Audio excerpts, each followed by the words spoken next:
So today's the last section of material in the phase diagram part of the course.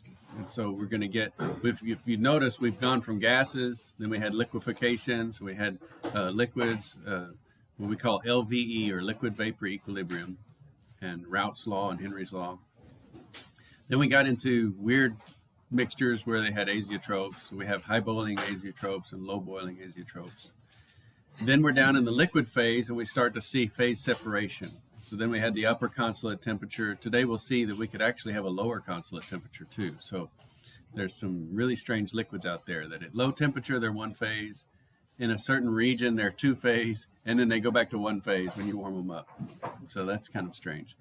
And then now we're going to get to melting points. So we'll turn to solid. We'll see solid phase diagrams today. So you could put all of this together from, gas mixtures to liquid mixtures to solid mixtures and see the phases of all. Rarely is it shown that comprehensively. So in fact, I've never come across a phase diagram that has all the gas and liquid and solid phases all in one diagram. So most of the time they're just focused on melting or focused on boiling. So let's go through. We're still in the it looks like one of those liquid phase diagrams, but this is actually a solid phase diagram, and solids can behave the same way. Well, this one's kind of a strange solid, though. This is palladium metal, and these are the phases that develop when when this metal is exposed to hydrogen. So it'll absorb hydrogen, and it'll have two phases in here. It'll have a solid metal with a few hydrogen atoms roaming around in it to a highly hydrated metal. So this palladium hydride will form a phase. I show you this just because it's strange behavior. If you think about it, you think of hydrogen gas as a gas. You think of a metal as a metal. You don't think about them reacting really. But hydriding of metal is a real serious problem, because if you get enough hydrogen exposed to certain metals, they form these hydride phases, and the hydride phases are typically much more brittle. And so they call it hydrogen embrittlement, and the metal can fail. So just giving you one of the classic examples of metal reacting with a gas and then causing that material to fail. Most of the time we see metals react with gas, they react with oxygen because that's more common in the atmosphere, and it rusts. And also that's kind of it degrades the metal and weakens it. And you can actually get pitting corrosion, where the oxygen will react with a water drop and kind of drill a hole right into the metal, cause a pit. Now, this isn't a complete phase diagram because this is the hydrogen to palladium ratio, or the mole fraction of hydrogen. Now, it does go up to about 50% hydrogen. I don't know what's in this region here, okay? And so it's highly hydrided metal. In this region, we have two phases. But then if you get more hydrogen, then they just, I guess, have more hydrogen roaming around in the metal. I'm not sure. It's a highly hydrided metal, and then you have excess hydrogen in there. So that would be probably the best answer. And going this way, I don't know how much hydrogen you would have to have for there to be another phase boundary line, but it doesn't make sense that this would be miscible above this point of this hydrided metal and hydrogen, because hydrogen's a gas. So somewhere between this, we would go from a few atoms of hydrogen in a metal to a few metal atoms in hydrogen. Yeah, that seems weird. I don't know how that's going to work. We're not going to have vapor palladium floating around in a hydrogen gas. And then hydrogen also is H2. So there's going to be some sort of boundary where hydrogen becomes H2. So, this is just an incomplete phase diagram, but I wanted to show you that we can see phases in metals. And I wanted to introduce the idea of hydrided metal. Okay, this is a strange mixture. This is, again, liquid phases over here. And this is triethylamine. So I went ahead and drew that molecule for you so that you could see it visually. So you've got three ethyl groups attached to a nitrogen, and you have those nice lone pairs here. You can draw it real quick on your notes if you want to. And so at low temperatures, we can have a water come along and hydrogen bond to that molecule. And then now this water is on the top of that molecule, and it can be hydrogen bonded to, and it can make that molecule more compatible with water. Okay, it has a handle on that molecule, and so this can allow that molecule to dissolve in water on a molecular basis, so be miscible at all different uh, concentrations. But what happens if you raise the temperature of this? Notice that lone pair can be interfered with if these ethyl groups start vibrating around, and so this should be temperature dependent. Its ability to hydrogen bond is temperature dependent. So you raise the temperature, and all of a sudden these ethyl groups reduce the ability of triethylamine to hydrogen bond to water. And so then you get phase separation. So now we have a lower consolate temperature or a lower critical solution temperature. Okay. And so then above this point, whatever temperature that is, you would see phase separation. And you would have a triethylamine-rich phase and a water-rich phase. And as you see in the other diagrams, it starts out, they're pretty contaminated, right? This is a lot of water in the triethylamine, and this is a lot of triethylamine in the water, but there's still two layers. And if you keep going up, those layers get more and more clean and distinct. This is a weird one. So again, a liquid phase diagram, but this is nicotine in water. Here's nicotine. You see a couple of nitrogens there, so at low temperatures you could have some hydrogen bonding with the water to make it, again, homogeneous and miscible. And then as you warm that up in moderate temperatures, that hydrogen bonding to nicotine is disrupted. But hydrogen bonding of water causes water to exclude nicotine. So water still loves water in these intermediate temperatures, and it would cost energy for nicotine to separate the water and not give anything back. And so there's too much thermal motion in the nicotine. It disrupts the hydrogen bonding to nicotine. And so then when we get up to this temperature, at high temperature, even the water hydrogen bonding is less significant. And then temperature is what gives energy. So the entropy term overwhelms the enthalpy term, and it gives energy of mixing. And so then above this temperature, we have homogeneous solutions. So this is a really strange behavior. Cold temperature, single phase. High temperature, single phase. In intermediate temperatures, we have two phases. And again, we would use that lever rule. If we started out at a 50-50 mixture, we could come straight up here. That would be our fulcrum. And we could determine how many moles were in the nicotine phase and how many moles were in the water phase. And then we could use their mole fractions to further speciate and get the ratios and how many moles of nicotine were in each layer. This would be useful to do in any of these situations because that would tell you how dirty this water was, how much nicotine was in it. And also if you were trying to produce nicotine and you wanted to find this, this optimum temperature where you had the biggest separation of the two, this would tell you still how pure your product was. Like if you did a separation in a set funnel, it would tell you how much water was in your nicotine phase.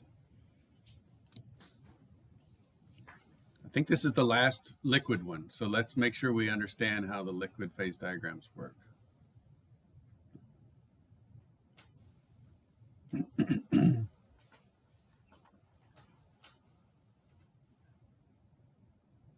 This is a nice phase diagram because it tells us those temperatures. It says 61 degrees C is that lower critical solution temperature. And then 210 is the upper critical solution temperature. It doesn't tell us what pressure this is at. So you'd have to look it up. It's not always good to assume 1 atmosphere, okay?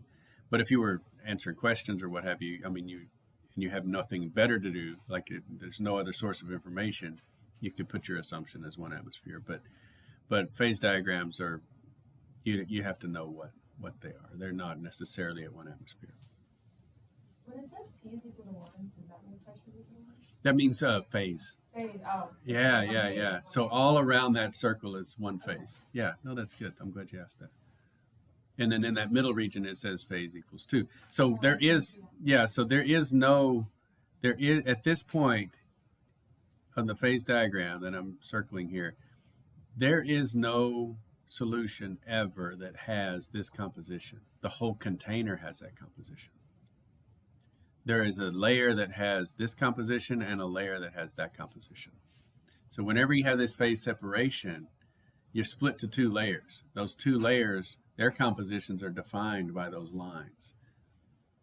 And so this right here would be Z, like Z N, the overall composition of nicotine, but it's split into 2 layers.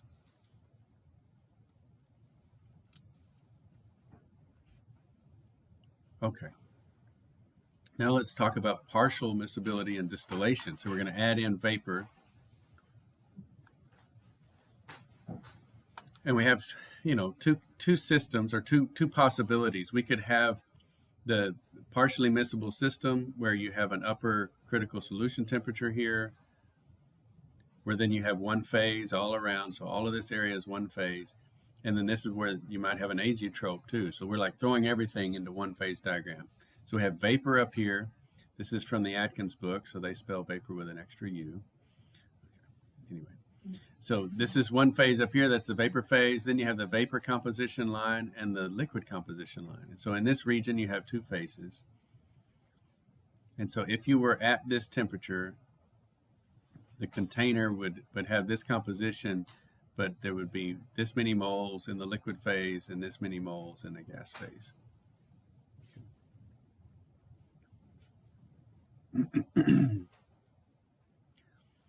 So this is kind of interesting. Let's follow this path here.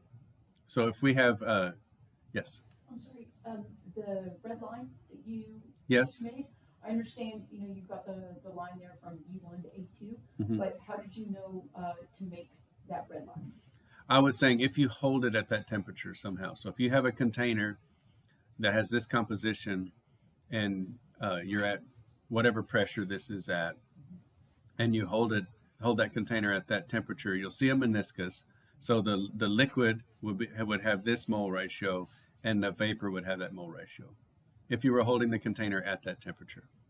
Most of the time we do the zigzag because we're doing distillation, right? So we drop this down in the fractioning column. And so this, if we were able to do fractional distillation on this substance, we would start, let's say we started at something that was a lot of B compound. So way over here, almost pure B. And we want to distill off any of that. Let's see, what do we want to do? Yeah, let's say we want to distill off the amount of A that's still in that B substance. Okay, so we put it in the pot. We put it in a fractional column. It comes over here. It goes to the fractioning column. So that zigzag is all of the evaporations and then condensations in the fractioning column, and then it re-evaporates and moves higher, and then re-evaporates and moves higher. And as it moves up, it's a lower and lower temperature, and that's what we see with this zigzag, right? These are all the condensation temperatures and evaporations that happen in the condensation temperature. And then in the collection flask, because this is an azeotrope, we actually get drops that come down to here. And then in the collection flask, we would have 2 phases. So because it's partially miscible, we have a homogeneous solution in the pot. We do a fractional distillation, and then in the collection flask, we see 2 layers. It's kind of interesting, just talking about real solutions and this kind of stuff that you see.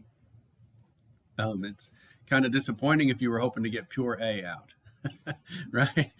So you want to do a fractional distillation, but you realize, oh, I got an azeotrope. You look at the temperature at the top of your column, and it's much lower than the boiling point of A. And you think, uh-oh. Because here, if it was pure A coming out, that temperature probe at the top would be this temperature over here, would be the pure A temperature. But it's much lower. And so you think, oh, gosh, I've probably got an azeotrope. Then you let it go for a while, and then you look in the collection flask, and you go, oh, I got more of a problem now. I've got 2 layers in my collection flask. So not only do I have an azeotrope, I've got a partially miscible system, and now I've got 2 layers. You can kind of use it to your advantage a little bit, because this layer is going to be more pure in A than the azeotrope, but that's about as pure a layer as you can get out of this. Is this right here? Because it's, again, your condensate is going to be 2 layers. I guess you could, if you warmed it up, that would be bad, because you would just come right back up to this concentration of the azeotrope. Here's the same kind of idea, only there's no one phase region in between. So you start at A, you boil it, and here's the vapor composition. There is no zigzag because of there's no zigzag because there's no azeotrope here. There's more like what we call a eutectic. So there is a mixture that has the lowest boiling point. And so this composition, it's labeled E because it's like a eutectic.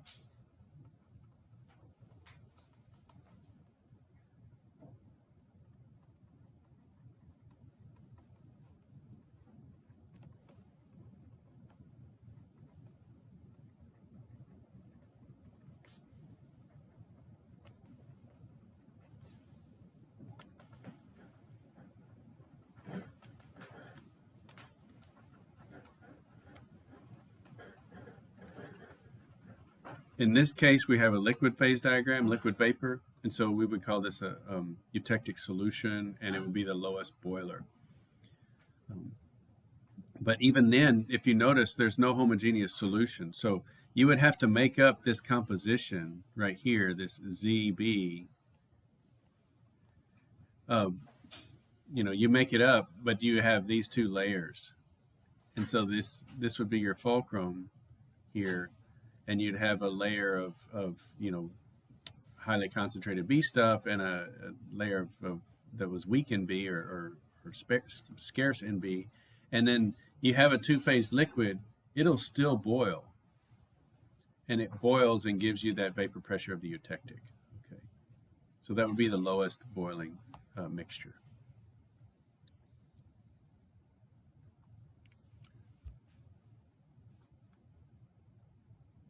And so this whole region contains two phases. This whole region in there. And so,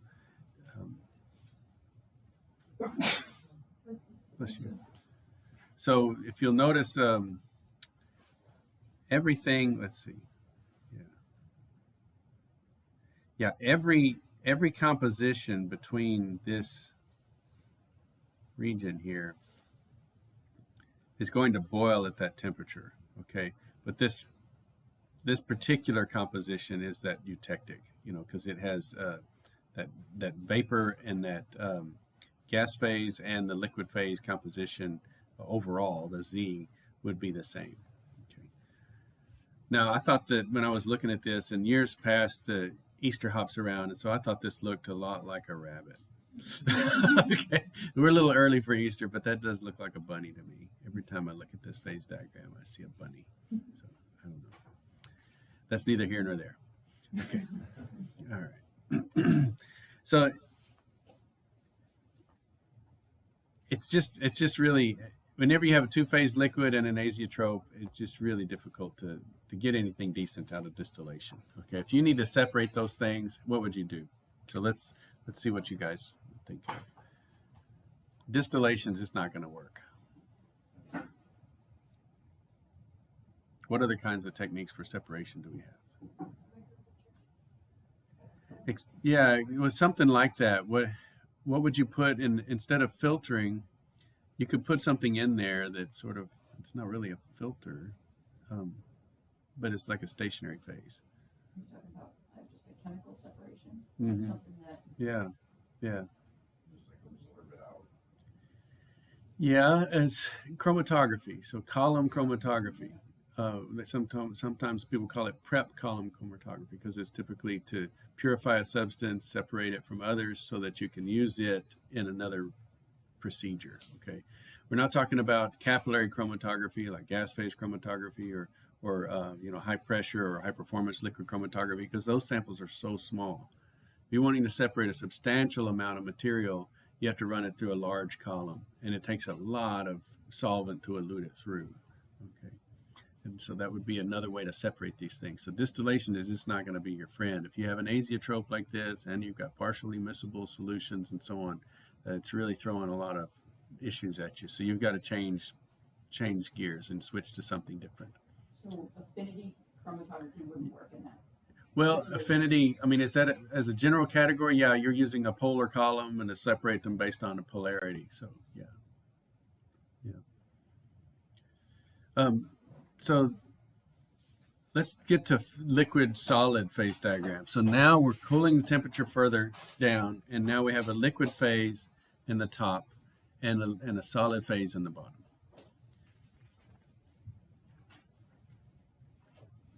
And so as with all of these phase diagrams, you see all the little A1, A2, A3, and so on. I really want you to be able to understand what's happening at each point.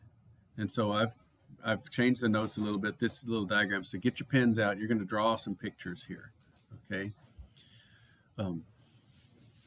I typically draw these by hand, but I wanted to utilize color. And so let's pretend that substance A is yellow, okay? And I don't know that you can do this with your pens, but you can at least label the colors, okay? And substance B is blue. And so if we had a liquid of composition A1, what color would it be? Yeah, it'd be some shade of green. So it's more close to the blue, so it'd be like a blue-green, a little yellow mixed in with the blue. We got a blue that's on the green side of things. And what's in that little sample, if we look at it under a microscope, we'll see atoms or substances of A, and they'll be liquid, and substances that are labeled B, or B substances that are liquid. So A and B, in this case, are both liquids roaming around each other. Okay, they could be molecules, they could be atoms, doesn't matter. Okay. Let's pretend they're atoms. Let's make a metal sample. Okay, so this is molten metal, and we've got a couple of different substances that would give you different colors. And we look at this liquid metal sample under a microscope, and it's kind of a blue-green color. What happens when we cool it down to B, or to A2, sorry. So we cool it down to A2. What would you see under your microscope? Yellow's way over here, but you got the idea. What would be forming? Look at this horizontal line. So as soon as we hit an equilibrium line, we start drawing horizontal lines. And so when we hit A2, and remember that anytime, like we boiled something, what did we do? We drew a horizontal line to the other side. So as soon as we hit one of those boundary lines, we're in equilibrium with something. And it's the horizontal line that tells us what we're in equilibrium with. So since we're far on the right, when we hit that line, we go to the next like substance. So if we go left, we're in this liquid phase. That's one phase. So we got to draw the lines in the two-phase region. And so as soon as I hit this curve, I draw a horizontal line, and that horizontal line hits the pure B axis. And so pure B starts to precipitate. Or cool, or freeze out. It's turning to a solid. So we have B solid, little crystal growing in there. So you draw your little circle, and you have the liquid A and liquid B, and then you have a little solid B forming.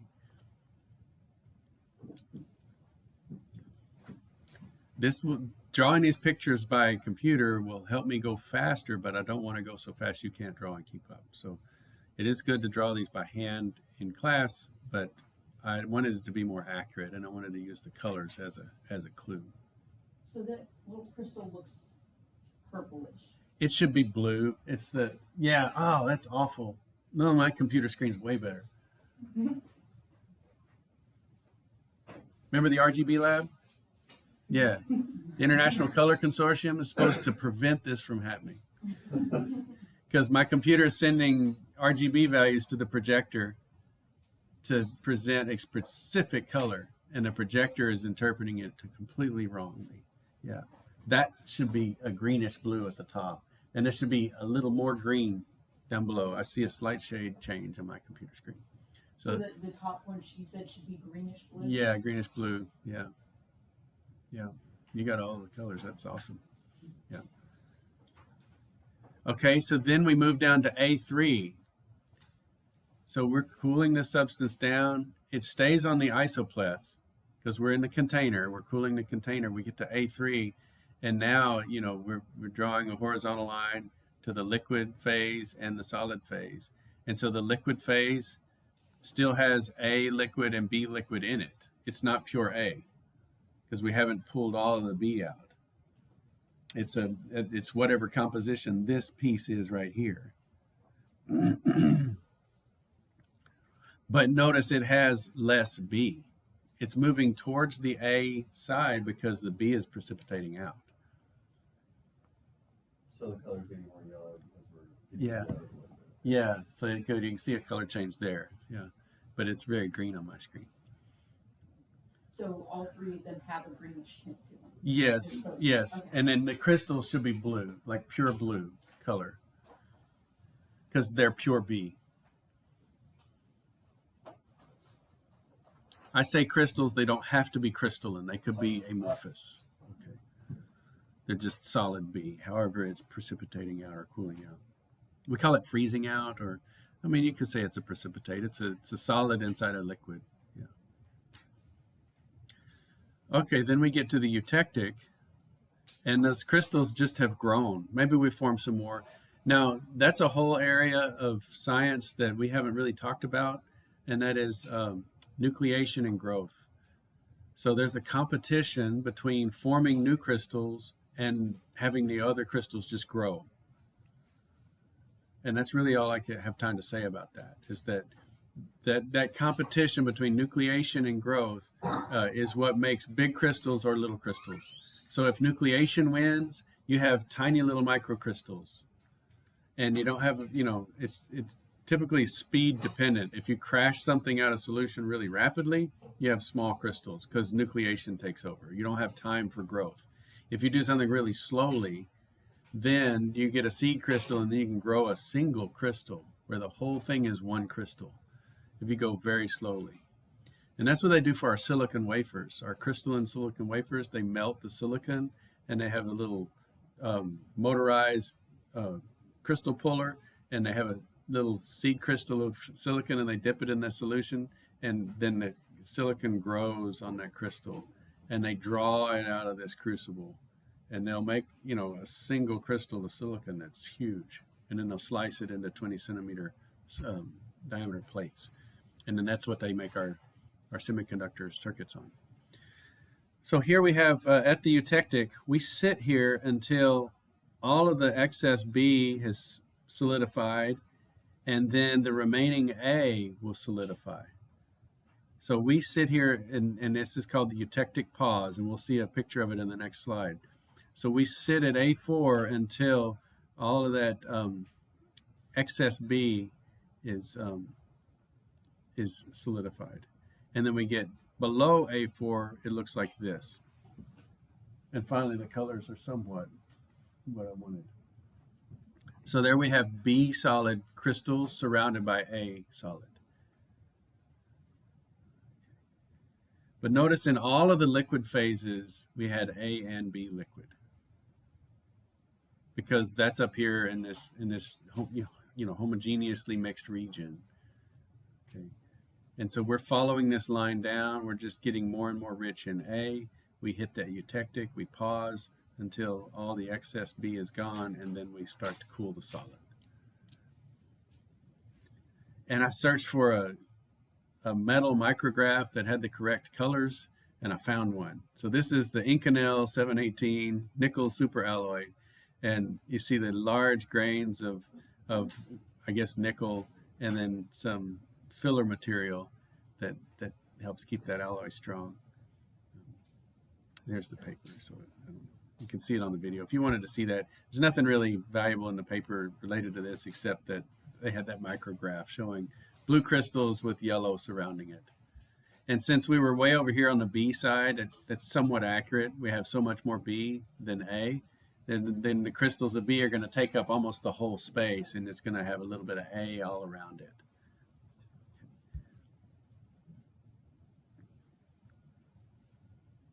This is sort of the secret to material science, is these phase diagrams and forming these solids that have just the right crystal size and the properties. So you can mix the properties of A and B to get the metals to do whatever you want. If you want them to flex more, or if you want them more rigid, then you mix A and B and you can produce those properties that you want.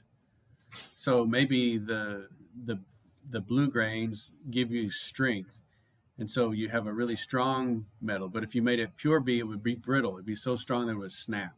And so if you want it flexible and you want those grains to move past each other, then you put a flexible metal in the surrounding spaces.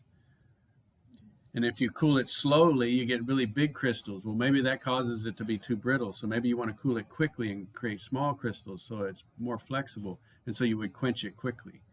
And so if you drop the temperature really fast, then you just have this enormous nucleation speed, and you have really tiny crystals. And then you have you have the strength that you want and the flexibility that you want. So the process parameters are really important, as well as the phase diagram. So let's look at the temperature cooling curve.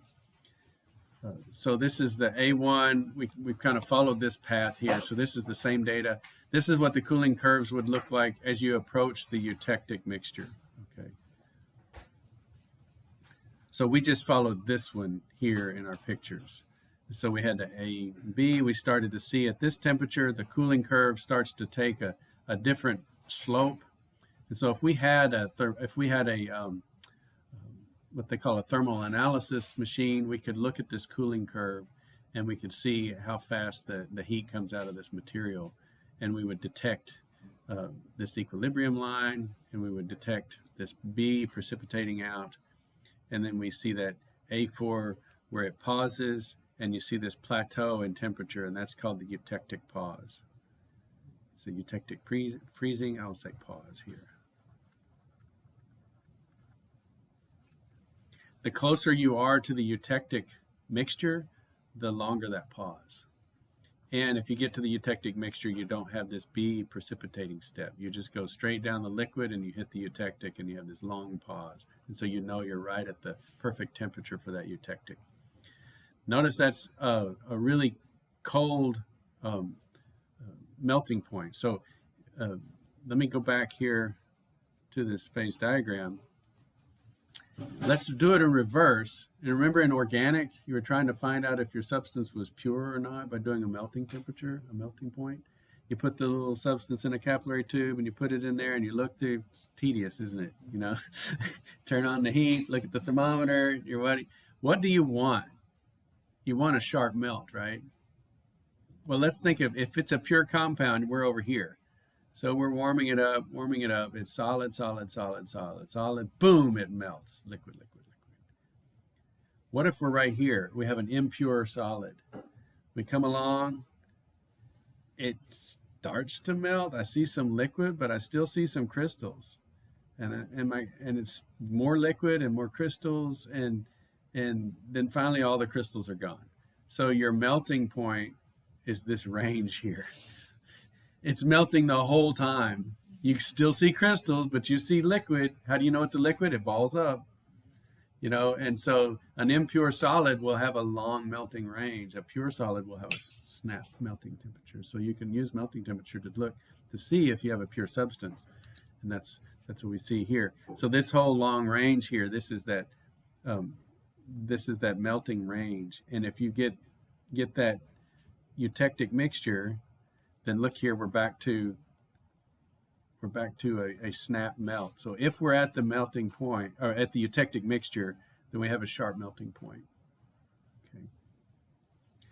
Look how much lower this melting point is than the pure substances. That's fantastic, especially for a metal, because metals have really high melting points. So we might be able to get a couple of metals, mix them together, and make another kind of metal that has a really low melting point. And that's what we do for our solder, because we want to have a metal that we can use to make electrical connections, but we don't want to burn up our chips. So we have a particular mixture. They used to use lead and tin and silver and all these metals, and they put them in there. They have a eutectic mixture that melts at a really low temperature that protects our circuits, and so that we can solder them together. Then we get into reacting systems, and this is essentially a doubling of the diagram, or even more. Okay. This one's kind of strange because it has the same eutectic temperature. That's probably unlikely. So this eutectic does not have to have the same melting point as the one on the right. But here's a situation where we have A plus B makes AB. So it's a reacting system where C is the compound. So if we're looking at this, if we see a phase diagram that looks like this, A, B, and C, B's over here on the right, so this would be XB, or we should probably put Z. Let's just use Z since it's the whole container. Okay, so ZB. So way far to the left, we have no B, so it's all A. And then we see this compound C in the middle. Well, we can look at that. It's right at the 50-50 mark, so we know just from the diagram that C is equal to AB.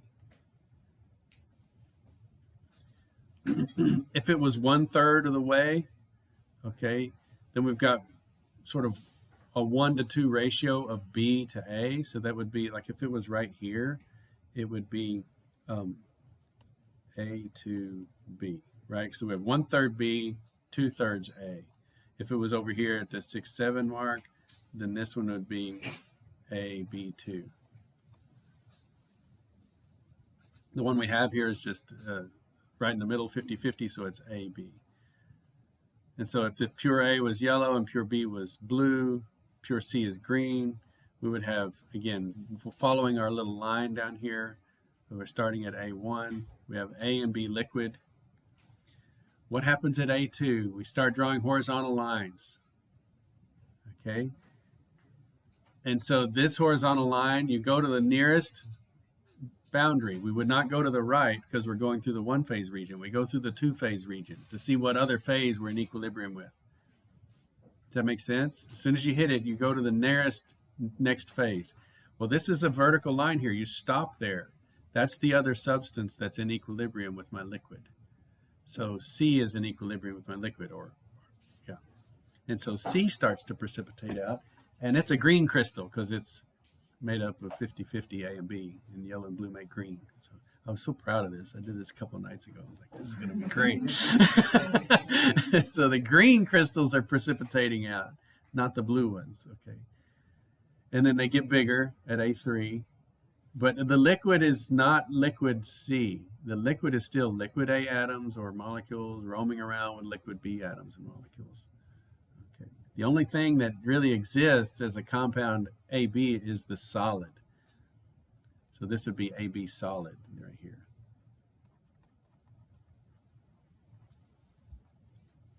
And then we get to the eutectic and we pause until, I guess, all of that excess C compound is precipitated out, and then we end up with this final thing where we've got green crystals of C and we've got this surrounding material of solid B, and it's on the B side of C, so that the surrounding material is B solid. If we were over here, let's say we were over here, then the picture would be well, I had to pick. Let's go over here. Okay. If we were right there, we would have crystals of C, and the surrounding area would be A. Okay. So C would be here and here. The reason I kind of like panicked is because if I was on this side of the eutectic, I would have come down in this area and my crystals would be pure A. So let's do that. Let's pick this one here. We have our circle. We have crystals of A solid.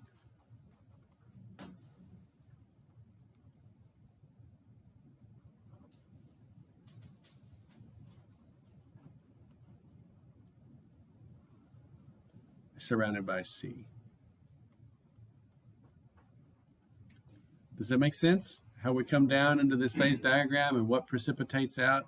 See, if we came down right here, A would start to precipitate out. If we come down right here, C would start to precipitate out. If we come over here, B would precipitate out. So it depends where you come down as to what the major component is in your substance picture and what the surrounding material is. So like the stuff that you're drawing down, would those be the individual A's? So these would be cooling curves. So if we started here and we went down, then pure B would start to precipitate out. And this is a question I will ask you. So if I say, okay, you start right here and you start cooling this substance that has 20% B in A, and you cool that down, what precipitates? A, pure A starts to precipitate. Because I came down, I hit this equilibrium line, and I start to draw my horizontal lines. I have to go through the two-phase region to draw those horizontal lines. That's a key principle. Did you catch that? You have to go through the two-phase region to draw those horizontal lines. And everything below these blue lines here is two-phase. So I hit this line, I draw that line across, and A is precipitating out. If I started here, I come down, I draw my horizontal line because I'm in a two-phase region, and C is precipitating out. If I start over here, C is precipitating out. If I start right here, then B is precipitating out. And it's just whatever you have excess of in that particular region. And it's excess compared to the eutectic. So right here, I'm to the left of the eutectic, I have excess C. Here, I'm to the right of the eutectic, I have excess B. And so whatever is in excess will precipitate out. And the liquid composition will move towards the eutectic. So when it's about like talk about the lowercase a, the A1, A2, A3, Yeah. A4. So are those, like, if you were to draw a line closer to the pure A, would you relabel that as something else? Like No, this is just these. There's nothing significant about this letter A. Okay. That's what I Yeah. was wondering. Yeah, so it could be like 0.1, 0.2, 0.3, 0.4. Just Okay. yeah, I don't know why they labeled them A, but yeah. So they could just label them with numbers, time 1, time 2, or whatever, temperature 1, 2, 3. Yeah. Okay, so it does get more complicated, but not too much more. So this is a really clean phase diagram. Here's a more accurate one. This is for sodium and potassium. So this is a real system, a real phase diagram.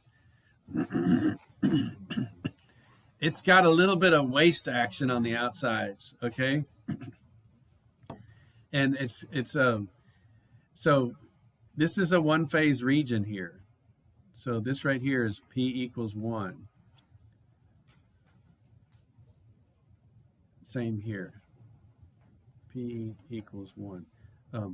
These regions here, well, it says they're all two-phase, right?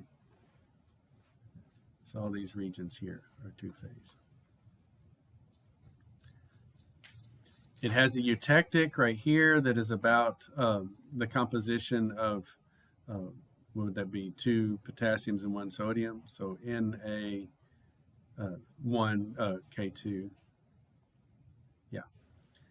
So that would be the lowest melting composition. If I had sodium potassium metal and I put it in a 1 part sodium to 2 parts potassium, that would have the lowest melting point. Okay. There is a substance though that's actually, this is what we call a reacting system, where you form disodium potasside. I don't know what you would call that. We call it NAC because that's how it's spelled. But this sodium potassium substance, NaK, where you take 2 parts sodium and 1 part potassium, has a solid phase to it. Like it'll precipitate out, you can see it, but it doesn't exhibit a pure melting point. When it gets to this temperature, we call this incongruent melting. It sort of decomposes, okay? So at this point, it decomposes and forms a liquid phase there and a solid phase that is what I would call dirty sodium, okay? So the solid phase isn't pure sodium, it's sodium with a little bit of potassium in it. And the liquid phase, it jumps over, since we formed the sodium precipitate and it took a little potassium with it, then we're over here, we have an enriched potassium liquid. Yes? Just for the one phase regions, are they both, how you have a line there kind of dividing them almost in half? Is that both one phase? You remember, where you just annotated that that's one phase and everything else is two phase? Yeah. Those one phase. Is that that whole region, even though there's a line? Oh, yeah. And this is one phase too. Yes. Thank you. Yeah. Okay. Yep. That line is sort of denoting where that changes slope. You see that slope changes here. And it's also denoting the eutectic point. So it's that T4 is a eutectic. Honestly, I wish they hadn't. I wish they hadn't drawn that horizontal line that you mentioned. Because it breaks that region when that region should be unbroken. Okay. But this is a strange phenomenon. Notice NaK does not have a temperature maximum. So whenever it stops, then that's something significant, and that it sort of decomposes.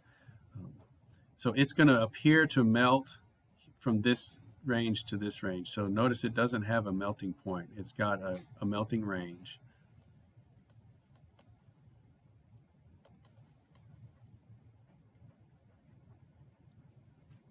As a substance. It could be a pure substance, but as a melting range.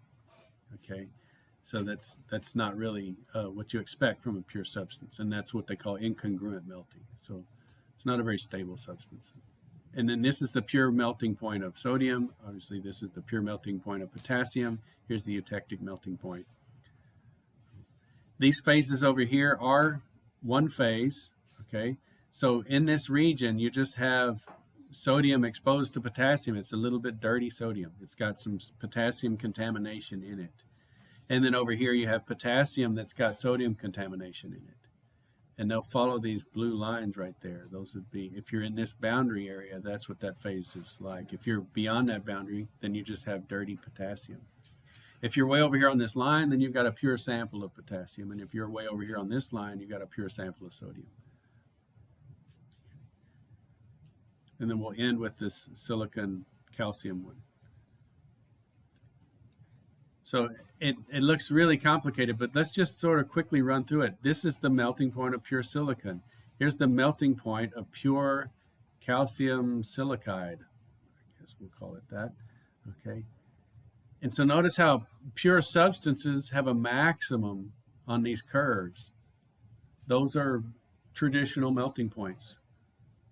And they're sharp, right? You take that calcium CaSi 50-50 mix, it has a melting point of 1324. If you take a Ca2Si, it's a 1314. They're sharp enough to tell the difference between those two. You have a eutectic between those two. You have a eutectic between, calcium and silicon here. This one is incongruent melting. So